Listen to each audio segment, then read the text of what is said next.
So let's bring in our floor show traders about what he said during this hour. Phil Flynn and Thomas Hayes, what do you make of Mark's assessment of the next steps? What do we need to do to get to America 2.0? Phil, you first.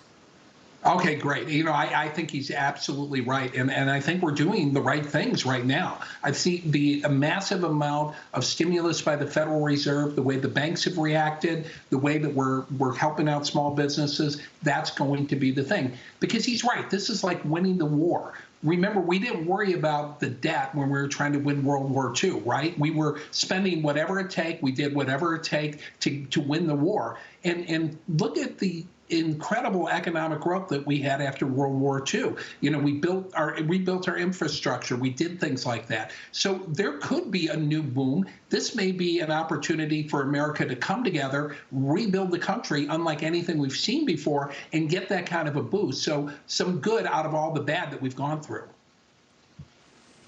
Look, the Dow is on pace for its best month since 2015, October. And then I looked and I saw that the Dow, let's see, oh, my computer's a little noisy there.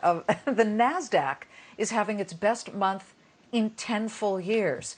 Thomas Hayes, the stock market is coming back, and that's fantastic, certainly for our investor audience. But there is a lead story on foxbusiness.com right now that's entitled The Tale of Two Pandemics. It shows a picture of Elon Musk and a picture of Jeff Bezos, and it says the billionaires are getting wealthier while the rest of us, I'm quoting this in the article, while the rest of us are losing money. And it is really upsetting. You wonder how we do emerge. It's not all going to be sunshine and rainbows here. Some people will be damaged for years.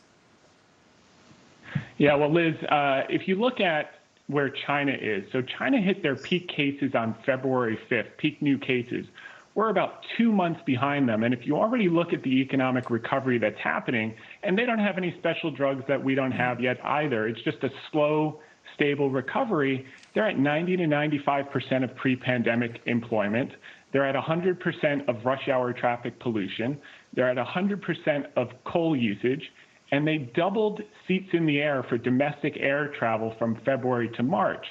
So it's hard to see right now. We're kind of in the middle of it. But I think what Phil said about all the stimulus, we're feeling about a $2 trillion contraction, economic GDP contraction, worst case scenario, with now over $8.5 trillion of stimulus aid and liquidity. So I think what people may be underestimating about America 2.0 is as we slowly, safely, and securely open up the economy, I think towards the fourth quarter and certainly towards the first half of next year, people may be underestimating the amount of growth that we're going to see and how quickly people are going to get back to work. I think Ben Bernanke said it best. He said, think of this like a short-term natural disaster versus a long-term prolonged downturn. And I think that's a good way to look at it, especially since the government's been so proactive. Right. Right. I can only hope you both are right.